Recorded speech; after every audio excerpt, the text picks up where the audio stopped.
Well, good evening, everyone. I'm Karen Amano. I'm a co-chair of Yes, and I'm so excited to have this amazing presenter tonight. She's been storytelling teller over 30 years, right? Hmm. Maybe 40 made it. That's great. And I took her workshop 19 years ago in person, Northlands, Hmm. healing story. And her story really touched me. And then she was very caring and she was check on each participant if we're doing okay and following. And also, I took her another workshop from NSN conference, storytelling as business, and I learned a lot how to negotiate and everything. And tonight she's going to another fracture, broken and bent, retelling fairy tales. So I cannot wait. So please welcome award-winning storyteller, coach, writer, keynote speaker, Laura Packer. Thank you so much, Karen. So I am really happy to be here with you this evening. Um, most of you know me. For those of you who don't, Karen gave me a lovely introduction, and if you have any questions about me, don't hesitate to ask. What we're going to do for the next hour and a half is work on fracturing fairy tales. There are two handouts that you'll get right after this workshop. One is 14 pages or so of various thoughts about fracturing fairy tales. None of this is required reading, don't worry. And then I'm going to be using a PowerPoint presentation because I think on Zoom, it helps if we all have a common reference to look at. And that way you don't have to worry about writing everything down, and you're going to get a copy of these slides as well. So if you are someone who learns best by writing things down, please do. But if you're someone who learns best by listening, that's okay too. Um, we're going to have a lot of breakout sessions because I think people learn better when they do stuff, and especially storytellers. And if you have any questions, don't hesitate to raise your hand or drop something in the chat. And I'm more than happy to do whatever I can to answer your questions. Um, I was planning on going pretty much steady through for the hour and a half. If at some point someone needs a break, if you need us to take a break, please just let us know because I want to make sure everybody feels good and healthy and cared for. All right, I'm going to start my slides. Can you see that? Mhm. Can you see me as well?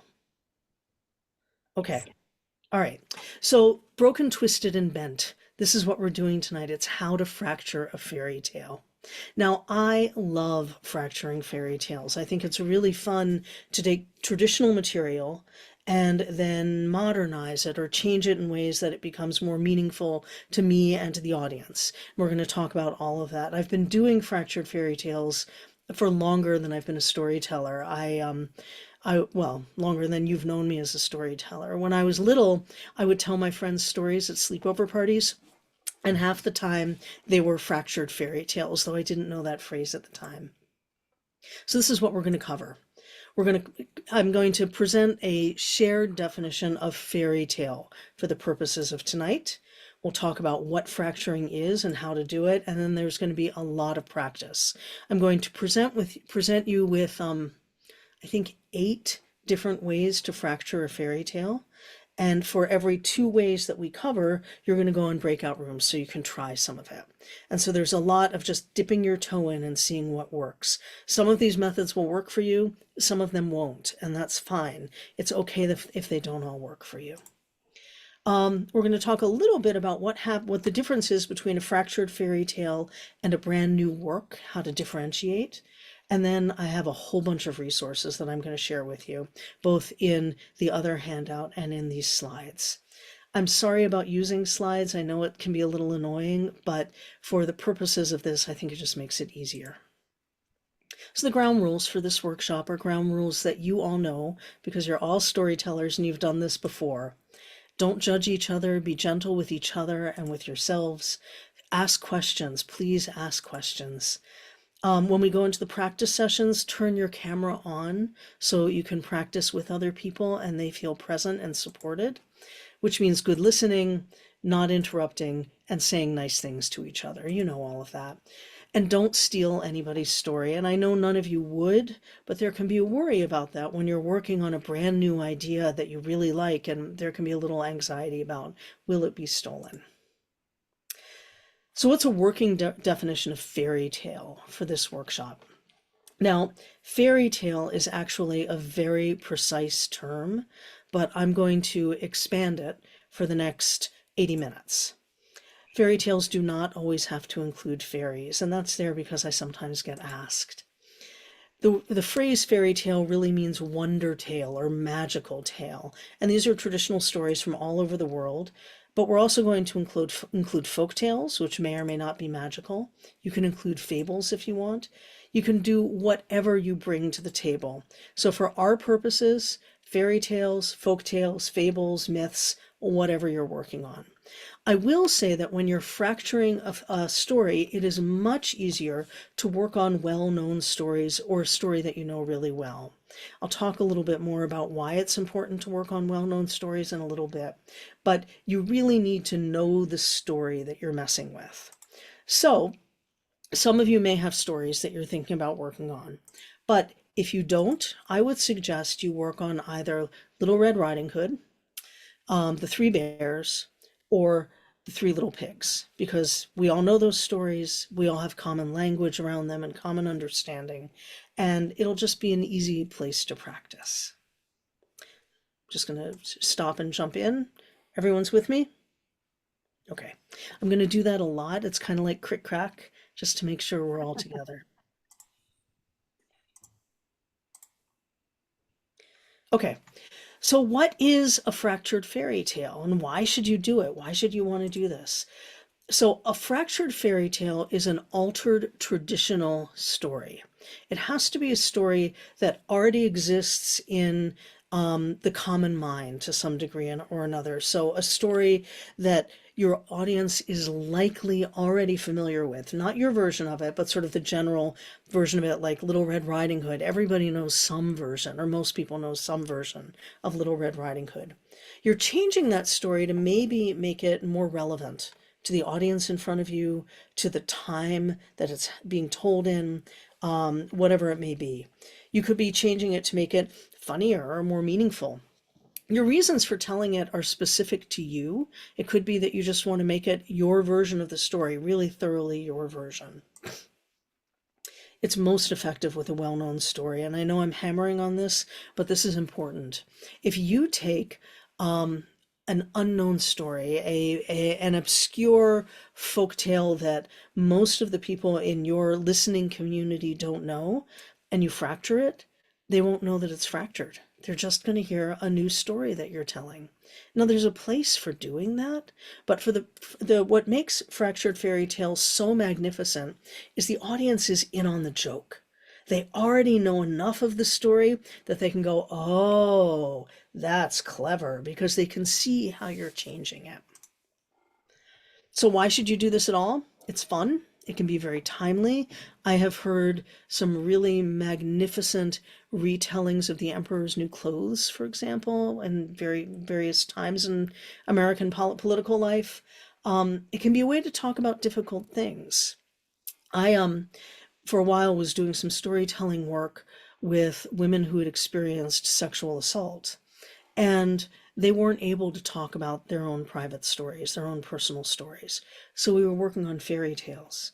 And let me tell you, I heard some of the best versions of Little Red Riding Hood that I have ever heard. They took the story, they personalized it, and they made it their own. They fractured it in really powerful ways. The phrase fractured fairy tales, some of you may know this, comes from the show Rocky and Bullwinkle, which is a cartoon that was on in the 1960s, a really fun cartoon. And there was a regular segment called Fractured Fairy Tales. And it was a fellow with a rather patrician voice telling us a well-known story in a very unusual way. They were really fun. They were a really big influence on me and on many of us. So when you're working on any story, those of you who've done work with me before know that I'm always giving you questions to think about. But any story, there's some questions that you should be asking yourself, and these apply to fractured stories as well as any others. So, why are you working on this story? What does this story mean to you? The answer might just be, I've always loved this story. I've always thought it would be fun to tell it from another point of view, and that's just fine. And let me say, everything I'm sharing with you, if you want to take this information and share it, for example, if you're working with kids, you're welcome to take these exercises and use them with other people. But it's good to ask yourself, why do I want to tell this story? What calls it? What draws it to me to it? When you're fracturing it, is the story still recognizable from its original form? Do you want it to be? I would argue that it's important that, at least at the outset, your audience can recognize the original story that you're working with, or maybe at the end, but at some point the audience can say, oh, I know that story. Donna Washington does this. Is Donna here? Is she here yet? She does this extraordinary story about a boy growing up to be a man. And it's the backstory of a character, a fairly minor character in a very well known fairy tale. I'm not going to tell you any more than that. I don't want to spoil it. But the aha moment when you realize who this story is about is fantastic, because it means that you realize that you're in on the joke now. You're in on the secret. You need to think about who your audience is and what do you want the story to mean to them? What do you want them to get out of it? These are questions that you'd apply to any story you're working on. So there are a bunch of methods on how to fracture a fairy tale. I'm going to give you the big brain dump now, and then we're going to stop and see if you have any questions, and then we'll start going over them in more detail and sending you into breakout rooms to work on them. So when you're fracturing a fairy tale, you take an element and you change it. Um, I'd recommend, for if you're new to this, that you take one element and see how it impacts the story. But it's not uncommon to try several elements, or to see that several elements start working their way in as you work on the story. So you can change the point of view. For example, in The Three Billy Goats Gruff, what if the story were told from the troll's point of view? What if it were a story about the troll? In Snow White, what if the story were about the woodsman who has to take Snow out into the woods and theoretically kill her? If you explore a story from a different point of view, you will get a very different story, because each of us has our own view of things. You can make character changes and substitute things. You can gender swap. You can make a character the hero who was not the hero before, things like that. You can change the voice of the story. So typically it's told in third person. What happens if you tell it in first person?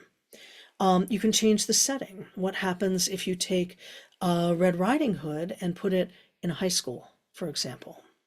You can play with elements of conflict and plot, though that's a little bit trickier, and we'll talk about that in a bit.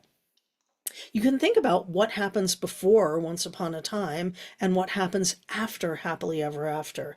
I'm particularly fond of this, and the story that I mentioned that Donna does is just a masterful way to think about what is before Once Upon a Time. I tell a version of Beauty and the Beast that is it's first person, so it's in Beauty's voice. It's a pretty typical version of Beauty and the Beast for about half the story. And then it's about what happens after Happily Ever After. Is it happy? You can change the ending, and we'll talk about how to do that. Whoops, I'm sorry. You can change the context of the story, and I'll expand upon that a little bit. That depends in part on your audience and where you physically are. It can also be part of changing setting. Or you could change a word in the title and see what happens. And that can end up being really fun. All right, I'm going to stop. Are you all with me? Okay. I'm going to stop talking soon. I get really tired of listening to myself talk when I'm doing these classes, so I try and limit it. So we're actually going to start the share in just a moment.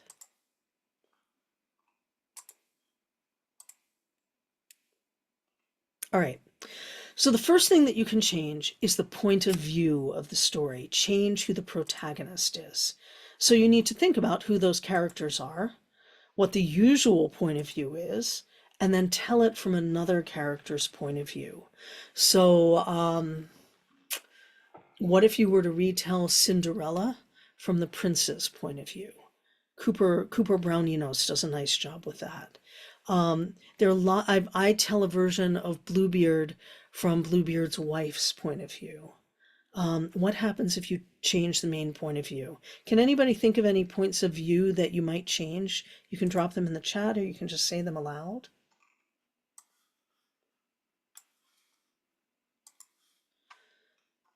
None? No one? Oh, come on, you've got to have some. Just speak. Unmute yourself. Ah, Three Little Pigs from the House. Excellent. Mama Bear, telling it from the Mama Bear's point of view. Yeah. Anything else that you can think of? One or two others? This is the fun part. So,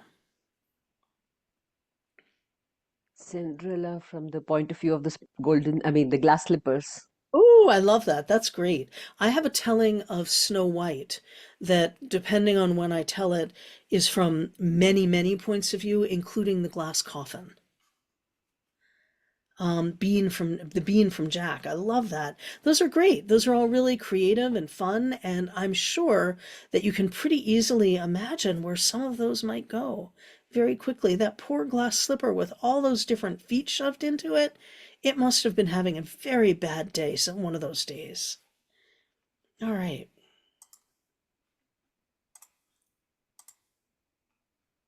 So you can pick another point of view or another protagonist. Hand in hand with that is changing the voice that the story is told in. These stories are typically told in third person. He did this, she did that, they did this. But you can change it to first person. I did this. I felt that. And that can often, that simple change, you can keep the main character the same, but if you change it to first person, that gives you a much greater opportunity for emotional depth or or misunderstandings. Imagine Little Red Riding Hood describing what it was like when she saw the wolf. I smelled him before I saw him. And then I heard the rustling of leaves, and then there he was, the wolf. Everyone had told me that I should be afraid of him, that he was a monster, that if he saw me, he would have long, great long fangs, dripping drool, and huge claws, but he didn't look so bad. He looked hungry and lonely. So how could I not respond when he said, little girl? So just changing that first person gives you a very different story. So, was someone going to say something? Okay. Now, I'm always asked about second person tellings. Second person is you addressing the audience and saying, you do this, you do that. You can certainly do it. It can be quite complex to do it and to bring the audience along with you because you are directly addressing them. I mean, in storytelling, we don't really have a fourth wall anyway. There's no real barrier between us and the audience, but this completely removes it. And it can sometimes involve telling the audience that they are doing things or feeling things that they might not be comfortable with. I have done it. It can be very powerful and create really deep empathy or marvelous humor moments. But be thoughtful about how you do it if you choose to. You're all experienced storytellers. I'm certain that you can all figure it out if you decide to. But I'd suggest before doing second person, you know the story really well in third person, he, she, they, and maybe even have tried a little bit in first person, I, to see what happens. Do you have any questions about changing the protagonist or changing the voice? Yeah, Sarah. Could you just give a tiny example of second person? I just can't imagine it. Sure. Your mother told you that straying off the path was never a good idea. But your mother, what did she know about life anyway? You are 14 years old. And at 14, you know more than she ever did. And so you step into the woods and see the tall trees above you and then notice that patch of flowers caught in a sunbeam, so you step off the path. And that is when you feel the hair on the back of your neck rise up. How's that? Okay. Fabulous. Thank you. But you see how by doing that, you might actually encourage the audience to be more afraid or be, you are messing more directly with what's going on inside of their heads, which isn't necessarily a bad thing all the time, but just be aware that you are doing that. Do you have any other questions before I send I you? have a Oh, yes, question. I'm so sorry. I didn't see your hand. No, no, Ramya? Ramya, Ramya. Yep. So when you're taking the second person stance, so now this, whatever you said, so you are, who is this character talking? Is it the tree? Is You it, get to decide who the character is. so I have I to would take the Yeah, character. you pick a specific character and Mm-hmm, then say you. I would really recommend try first person mm-hmm, from a specific character's point of view mm. before you try second person, Okay. just so you have a good sense of what that character is feeling, so you can Mm, decide what you're going to tell the audience they're feeling when you move to mm. second person. But yes, it Okay. always has to be from a specific character's point of view. From a specific character. Yeah. Thank you. Yeah. The okay, take care, Jane. The version of Snow White that I mentioned, where I said one of the perspectives is from the coffin, that entire story is in second person. Um, and it is of all the stories I tell, and I have a pretty big repertoire. Um, it is the one that I am probably most likely to really lose the audience on, because it's many different perspectives, and each perspective starts with you are a queen, blah blah blah, you are a king, blah blah blah, you are a woodsman honing your axe. So it's all second person telling, and it's one of the harder stories I tell to tell well. Any other questions before I send you to breakout rooms? Okay, so I'm going to have um, 3 people in each room. Lorena, are you here? You are. Okay, great. I just wanted to make sure. Lillian, are you here? Okay, let me set up the breakout rooms. Whoops. Um, 1, 2, 3, 1, 2, 3, 1, 2, 1, 2. All right, so oh, let Sorry, me. I am here. I Okay, was trying, my phone wasn't letting me click, but I'm that's here. okay. Can you go into a breakout room? Have you had enough of your dinner? Yes, thank Okay. you. All right, so I'm going to send you into breakout rooms. There are 2 rooms with 3 people and 2 rooms with 2 people. I'm going to give you 10 minutes, which may be longer than you need. But does that sound about right to you, or do you want less time or more time? What is the task? Right, thank Yeah, you. that's a good idea, Ollie. Right.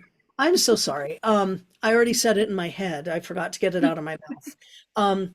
The task is that I'll just show you on the slide so you can see it as well as hear it. So you're going to go into a breakout room. This is about play and brainstorming. It doesn't have to be perfect or good or polished. It's just seeing what it's like. You're going to experiment with point of view and or voice. You're going to take a story and pick a character and tell it from their point of view, or pick a character and tell it in first person. Does that make sense? You don't have to do both tasks. And again, supportive listening, etc. You don't have to do both tasks. You can do just one. Listen to each other without interrupting. Be nice to each other. All of that. How about 8 minutes? Does 8 minutes sound about right? Okay. All right. So I'm going to send you into these breakout rooms. Each of you just try and play around with point of view and or Anna is here now, as you can see. Yay! What was it like exploring point of view and voice when you're working on a fracturing fairy tale? Fun. Good. Yeah. Any other observations? Fun? Did you learn anything about the character? Yeah? Oh, you would have to. Yeah. Yeah. Yeah, absolutely.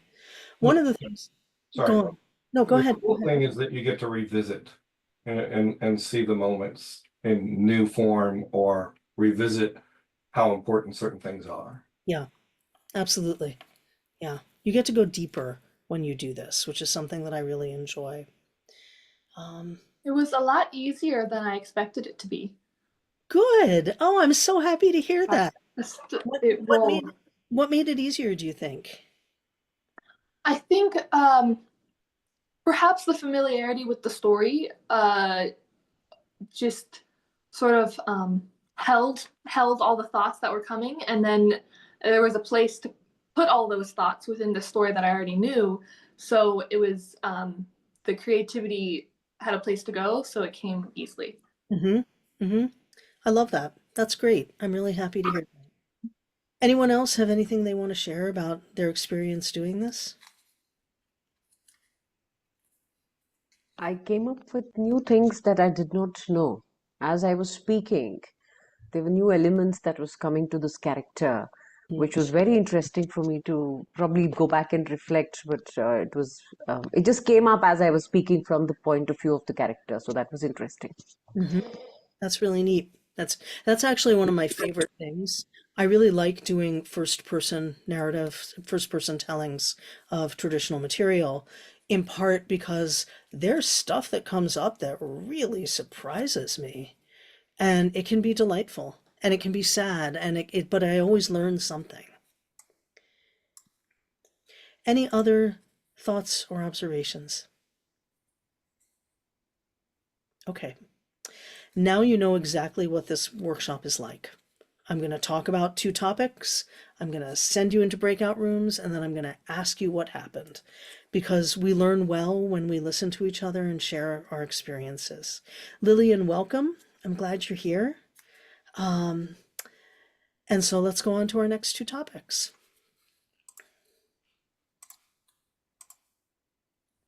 All right. Can you see that? Okay. So another very common way of fracturing a fairy tale is by changing a character, usually the main character. Gender swapping is one of the most common ways of doing this. There's a storyteller named Danielle Ballone who gender swaps the lindworm, and it is one of the most astonishing and powerful tellings I've ever heard. It becomes a queer story when she does that, even though she changes very little else, and all of a sudden there's this universality around queerness that people who may not have thought about it before are suddenly experiencing in the story. It's very powerful. So you can gender swap. When you gender swap, I'd suggest that you make sure you do that with a character that the audience will know pretty well. Because again, it's that familiarity with that character that you are then changing that helps the audience come along with you and feel like they're in on it. You can put elements of popular culture in and when you're changing things. So I have a friend who tells Little Red Riding Hood, only Lady Gaga is Little Red Riding Hood. Um, and it becomes a very different story. And I have to say, it goes over really well in some of the schools that she works in. So you can insert elements of popular culture. You can also do some role reversal. If you tell the story where the villain is in fact the misjudged character or the hero in some way where the villain is not villainous or where the hero is maybe not so heroic, you can create some really interesting things with stories. You can also change the setting. Now, all these stories that we tell, they happen in sort of a generic fairy tale land. You may know that that fairy tale land is representing a particular place in the world, but it is a version of that place that is fairy tale land. It doesn't have the real world problems necessarily that we might include in a story that happens here and now. But what if you change that setting? You can make the story urban. You can turn it into a rural story, a story about a farming community. You can make the story modern. I mentioned earlier that I've used Little Red Riding Hood when working with women who've survived sexual assault. Most of them take that story and reset it in their neighborhood. So the dangerous walk through the woods goes through their neighborhood and on the streets that they're familiar with. You can make it historical. So instead of it being in fairy tale land, what if you were to take the Three Pigs about people who lose their homes and are being pursued by someone who's trying to eat them? You could make that modern. You could also put it in the 1960s when someplace is being gentrified. So there are ways that you can reset these stories where it's still a familiar story, but it's a big change and the audience will get that change. High school, summer camp, the workplace, all kinds of places. I helped a group of high school kids do, I think it was the Three Bears set in a hockey rink. And so their house was their home base, that little box where all the hockey players sit. And Red Riding Hood, Goldilocks came along and busted up the hockey sticks and messed up the pucks and fell asleep on the bench. So you can reset these stories in all kinds of really fun ways. So before you go into breakouts, do you have questions about character changes, swapping gender, swapping roles in terms of heroes and villains, or questions about changing setting? Okay, Kevin. I was just gonna share, we did Three Little Pigs as CSI Homicide. Oh, I love that. That's great. That's really fun. It was quite fun. Does anyone else have any examples they'd want to share? Many of these stories would make great soap operas, I think, as well. You could set them into, as the fairy tale turns or something like that. All right. So the meat of this workshop is sending you into breakouts. Are you ready to go into breakouts? Okay. I'm trying to send you into different groups with different people. I will again give you 8 minutes. And what I would like you to do this time, I'm not going to be there, so I don't know what you're really going to do, but I would encourage you to work on ways that you can change characters. Try gender swapping. See what happens if you do that. And what happens if you take a story and put it in a different setting. Okay? All right. So, Donna, do you want to go into a room? Sure, I'm happy to go into a room and just Hold on, stare at let's try people. recreating these because not everybody is there. Hello, everyone. So how was that? How was it changing characters, playing with setting? Sarah not- told a really funny story about three little pigs building their houses from instructions on the internet.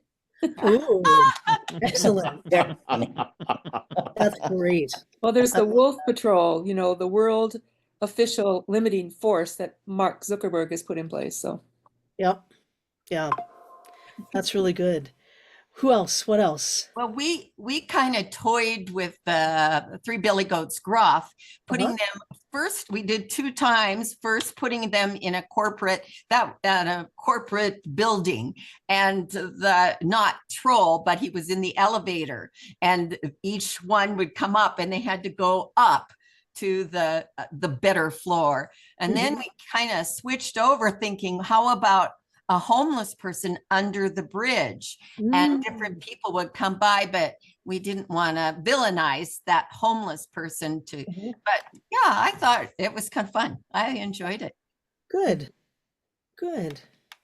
Any other thoughts, observations, things you want to share? This is where we learn the best, when we share stuff. So don't feel shy. Or if you do feel shy, be brave. Donna shared with us her story of Gretel as the main character. Awesome. Fabulous. Yep. Yeah, it's a lovely story. I love that one. So turning Gretel into the person who's telling the story of Hansel and Gretel turns her into this like force of nature, and she becomes a serial killer, actually. Yeah. That's funny. I have a Snow White where she's a serial killer. As soon as you put them in charge and like they have to deal with all the crazy coming at them, Yep. and you give them a backbone, they just go nuts. Yeah. I don't think that's a warning tale at all. That's not, no, it's not a cautionary tale. It's There's a teaching tale. It is. It is. So there, right after 9/11, someone in the storytelling group that I was in, who often did things that were not necessarily very well structured. We have someone new, Barbara W's here. Um, he told a version of the Three Little Pigs that was a metaphor for the planes crashing into the skyscrapers. And it Ah, was devastating. It was so good. But that was a really nice example of changing the setting. So there are lots of things that you can do with this. Of these four that you have done so far, voice, um, what's the other voice? I've lost my notes. Point Um, of setting, Point of view, setting, um, point of view. point of view, gender. and gender. What do you have a favorite so far? Not yet? Okay, Depends on the story. that's I right. think It really I does. think I'm gonna try to do Snow White as a gender reversing story. Nice. Have it be evergreen. Hmm. Be evergreen. I love I'm that. gonna try that. So Love that. I'm working on a telling of Orpheus and Eurydice from Eurydice's point of view. So that's something I'm digging into. For me, point of view was so far favorite because it's making me think. Romeo, you were breaking up. Did you say that point of view is your favorite? Yeah? Yeah, good. Good. Barbara, Yes, sorry, that's what I that's said. okay. I think I lost a bit there. That's okay. Barbara, welcome. I'm glad you're here. I'm sure you're going to pick it up right as we go along. All right, so we've been sitting thank here you. for an hour. Take a little stretch, move your body Mhm. just a little bit. Oh, God.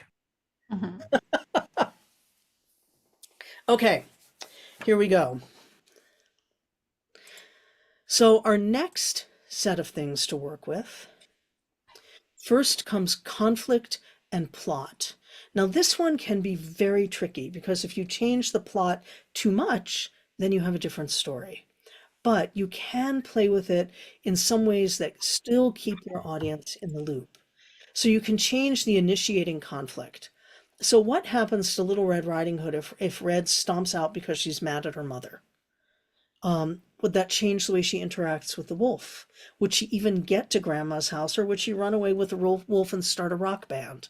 So there are lots of different ways that changing the initiating conflict can make it a very different story. You can also just shift a major plot element in general. Someone else mentioned exactly this, and I was thinking Goldilocks is investigating a crime, which explains why she breaks into their house to begin with. So what happens if she is investigating a crime? So you can change the primary conflict and plot in the story and still have it be recognizable to your audience. You can also play with the before and after, and I love doing this. I mentioned Donna's story. Donna, I told them that I mentioned your story about the secondary character and what led him to the moment of importance in the story. But changing the before and after can be very powerful because your audience, if it's the before, they may not know what it is until the end, and then there's this beautiful aha moment. And if it's the after, then it can change their whole understanding of the story. So what happens before Once Upon a Time? How did the character get to the moment when the story begins? What happens after Happily Ever After? I mentioned that I have a telling of Beauty and the Beast that is the basic Beauty and the Beast story told in the first person from Beauty's point of view. And she is a real brat initially. She's very spoiled. Then she ends up with the Beast. She falls in love with the Beast. She never falls in love with the man that he turns into. So typically the story ends with he turned into a man and they got married and they lived happily ever after. Well, in this telling, he turns into a man and she says, "Who are you?" But she's still obligated to marry him. So what is their marriage like?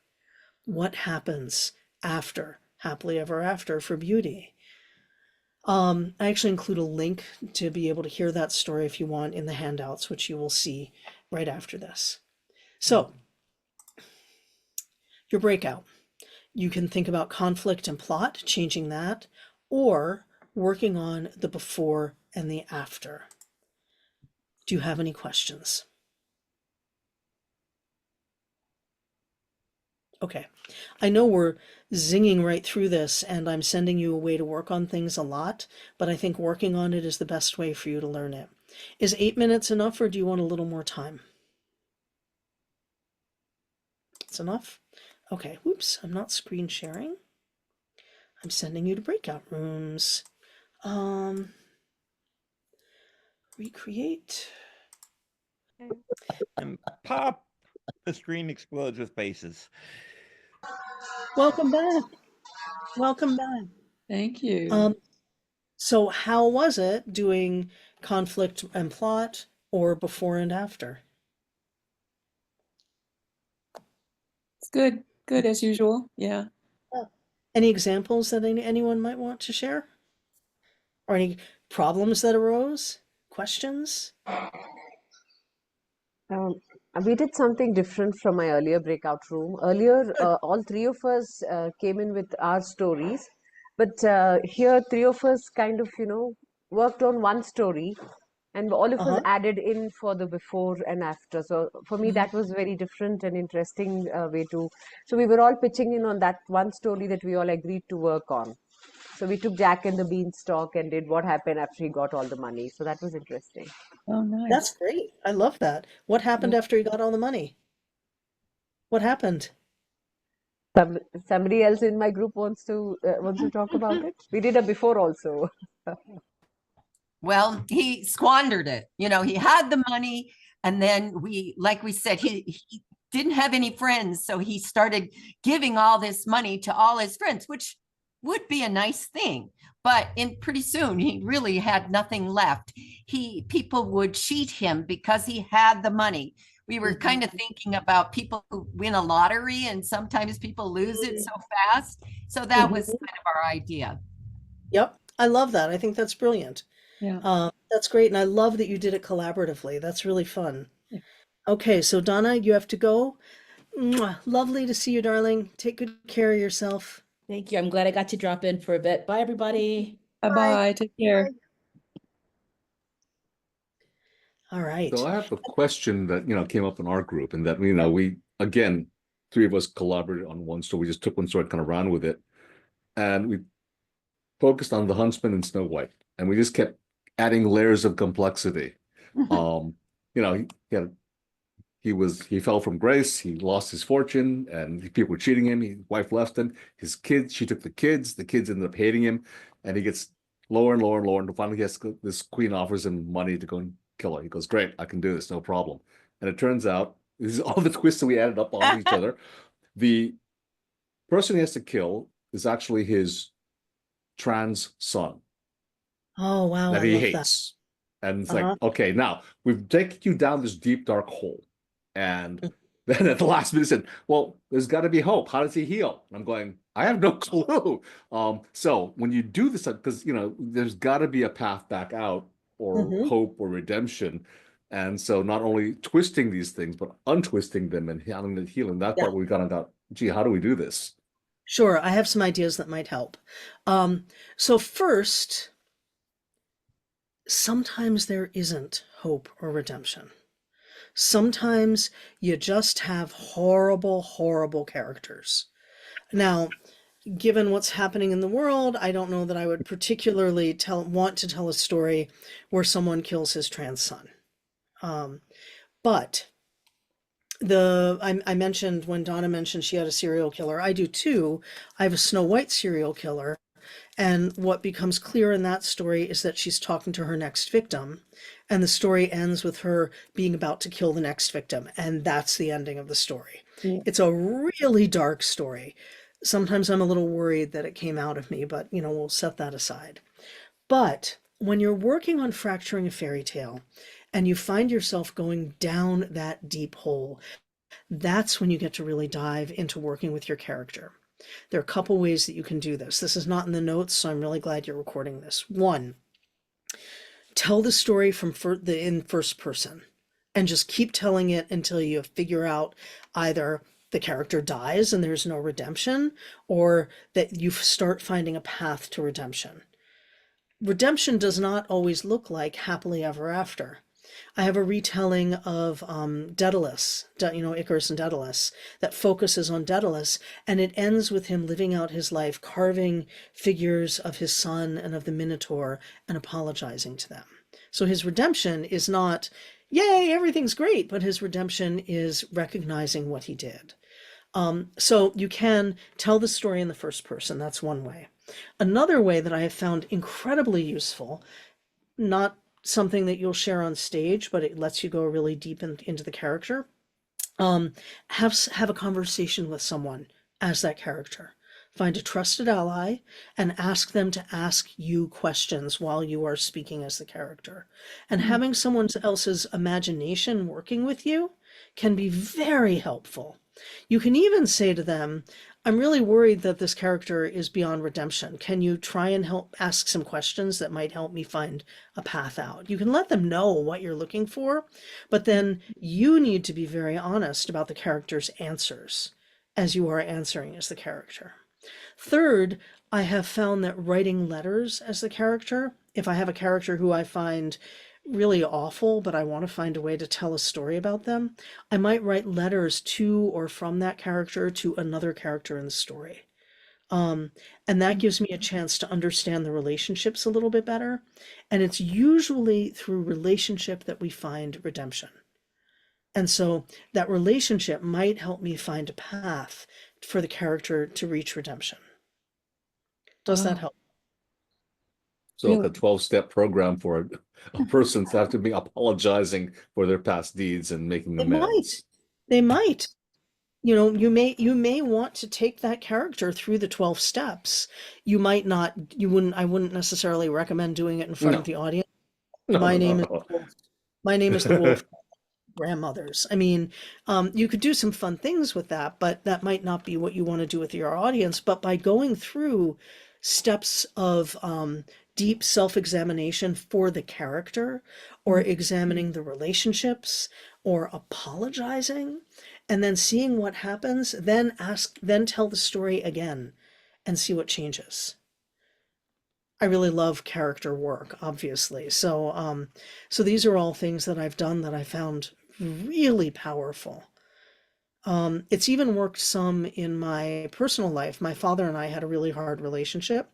Well, after he died, I ended up having a conversation with him, imagining him telling me the story of his life. And by imagining that, by telling the story of his life in first person to myself, that actually ended up being very healing. So there are a lot of things you can do with these techniques. Thank you. You're welcome. I hope that helps. Kevin. Laura, Alton's question leads me to ask this question ever since you said it. You said there's a story that you tell that someone will lose the focus. Knowing you have ways of bringing them back, because I know that's not your intentional direction. But how do you bring them back when you know that certain things will lose them? So the story where people will lose focus is the second person version of Snow White. So it's you are this. Every section starts with that. It starts with the queen, and then the king, and then the woodsman, and then the dwarves, and then the prince, and then sometimes Snow White has a voice in there, and then the coffin, and then it ends with the queen and the queen dancing to death in those red hot shoes. And each one of them is you are a queen. Sometimes I add in the mirror. There are lots of other things I put in there. So the reason people might lose focus is because there's just too much in it. It's too much. So one, even though I've probably worked out 12 or 14 different sections to it, I usually only include 5 or 6. So that's one. I don't want people to lose focus. Two, sensory detail is a magic way to pull people back. If people are drifting away, but then you can put them in the woods. You know, the sound of the trees has rushed over you for all of these years as the rainwater fell into you and began to fill you up, and your glass is now covered with algae, right? So the sensory detail it snaps people back because their brains just imagine it. So it's a really good way to bring people back. That's the only story that I tell that I know I need to be extra careful about. I mean, you can lose people in any story, and the most gripping story in the world. But going back to sensory detail, changing the tempo of the story really works. And sometimes saying to the audience, hey, are you with me? And then the audience has a chance to say, yes, we are. And the people who weren't with you, they'll say, oh, what? Oh, I better pay attention again. You know, the crick crack thing really does work. But mostly what I try and do is try and craft stories where the audience isn't going to drift away from me too much, or where I don't think too many of them will. What does happen to me, and then I'm going to go back to this because we only have 7 minutes left. What does happen to me with some regularity is people fall asleep and they come up and say, oh, I'm so sorry I fell asleep, but your voice was so relaxing. In many more intact cultures, in many indigenous cultures, having someone fall asleep while you tell a story is the height of praise. And so I tell them that. And that's how I try and take it, that they felt so safe that they could go away and just rest.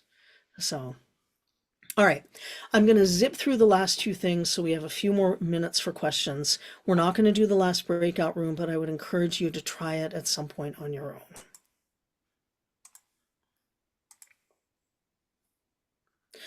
So endings are a really interesting thing to change, but you have to change it before you do the rest of the story. So if you decide that instead of one little pig ending up in his brick house with his brothers and they have wolf soup, you decide instead that the wolf and the pig are going to start dating and live happily ever after. So if you decide that that's the ending that you want to work towards, you can pick that ending and then work towards it in your telling and notice how the story changes as you do it. Now, this doesn't always work. Sometimes it's too forced, but it's an interesting thing to explore and play with and see what happens. So what if Red, Granny, and the Wolf had a picnic? So you don't want to end it with all of this violence and anger, and you don't want the wolf to always be ostracized. You decide you want to make it a nice ending. How would that change the telling of the story? How would that fracture it? What if the bears decide to adopt Goldilocks? I've actually heard some very nice versions that end with that. What if the pigs were vegans and really didn't want to hurt the wolf? So on and so forth. So you can come up with a different idea for the ending and change towards it. Context really matters, and context is less controllable than all of the other things that we've talked about.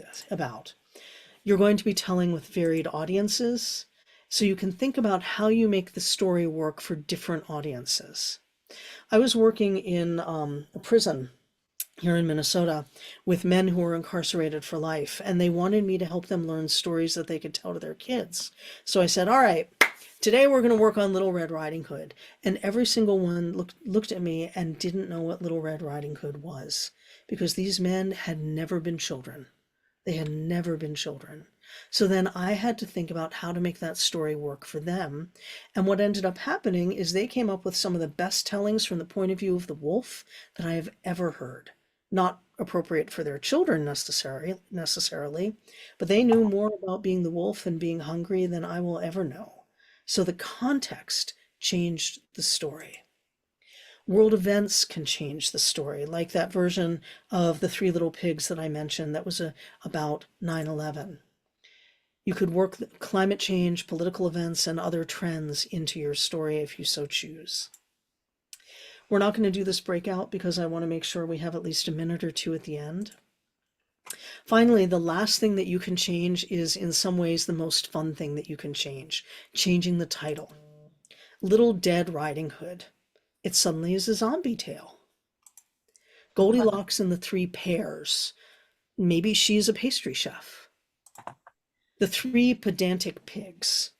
So these all suggest stories. So you can do a brainstorm that plays with the names of traditional stories and then see where that leads you. All right, I want to touch briefly on fractured or new. If you fracture a story enough, it becomes a different story, and the audience will not recognize the original story that it came from. And instead, you have a lovely new story. I tell a story called Ugly and the Mule, which is about a girl who's homely and is given the gift of a mule that turns her beautiful whenever she sits upon it. It started out as a retelling, as an answer to Beauty and the Beast. The only thing that's left from Beauty and the Beast is a scene with some roses, and that's it. It became a new story. And yes, of course you can make up a fairy tale. You know this, but I just want to underscore it. So yes, absolutely you can, though of course that's original work and not fracturing.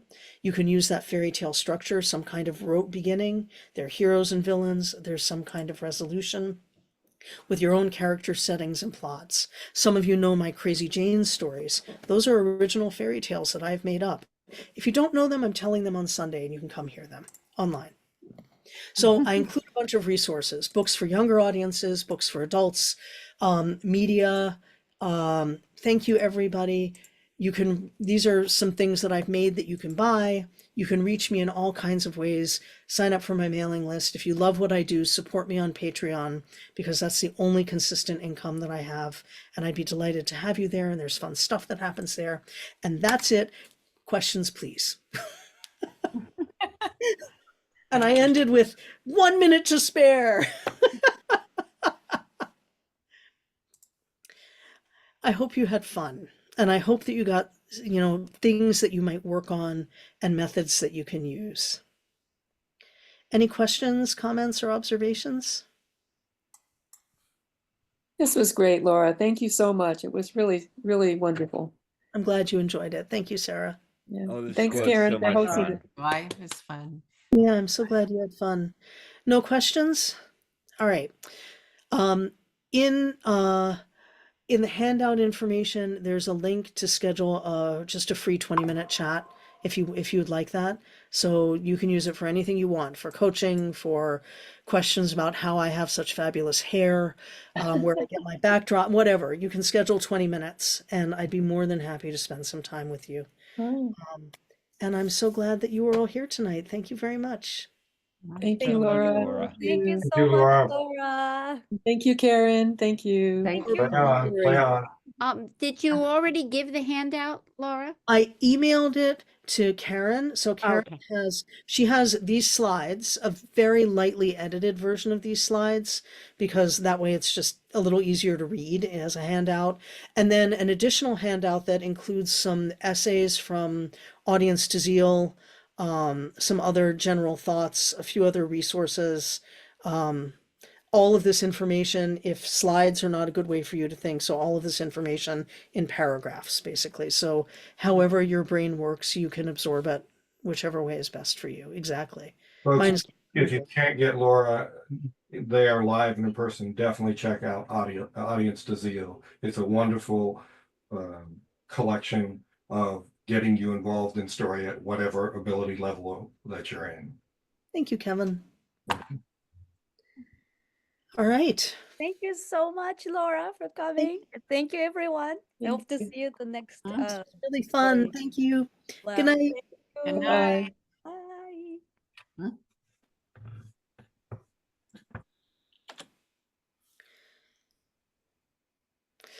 Thank you, Karen. Take Thank good you. care. So thank you. I'll Thanks, send Laura. Thanks, handouts. Thank you Kevin. so much. Yeah, okay. Thank It's always good to you. see you.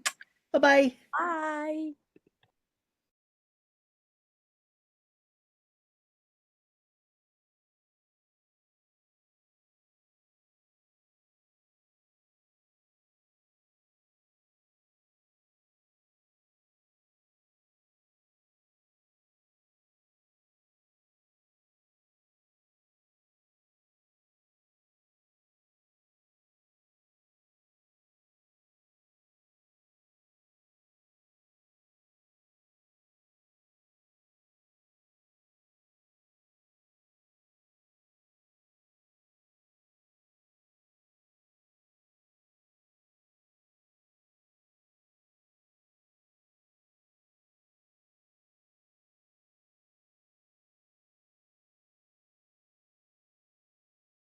All right. 133. All right. Are you ready? I'll see you in 8 minutes.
There we are.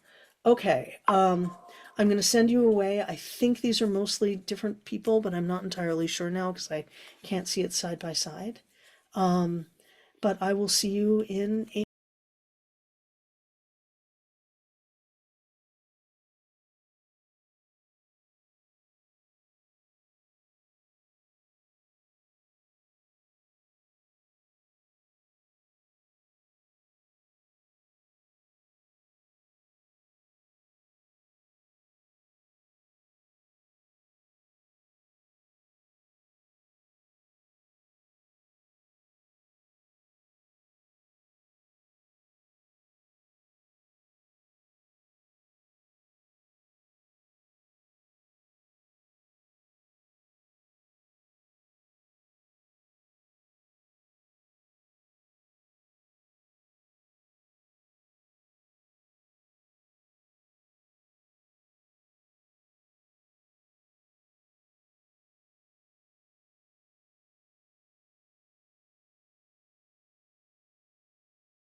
with voice and see what happens.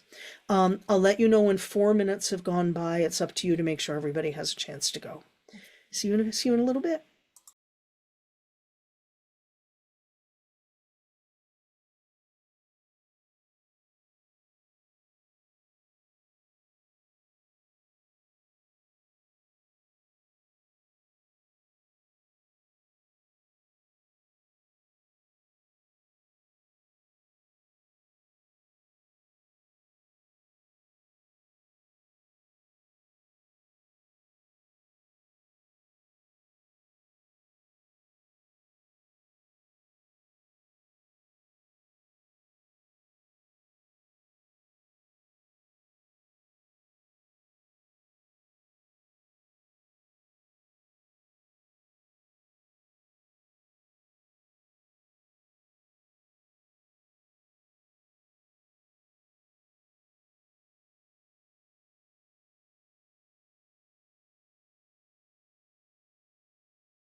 Welcome back, everybody.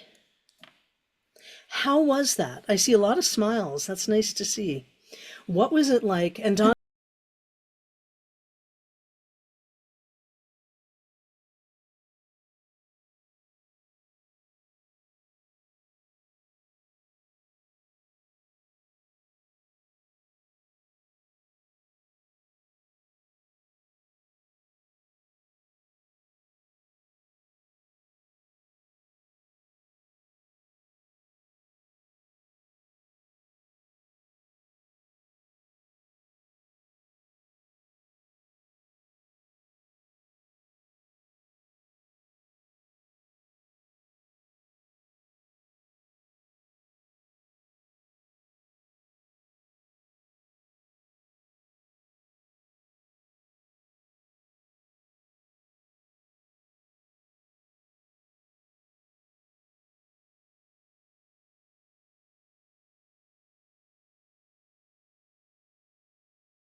John, I see your hand. Wrong one.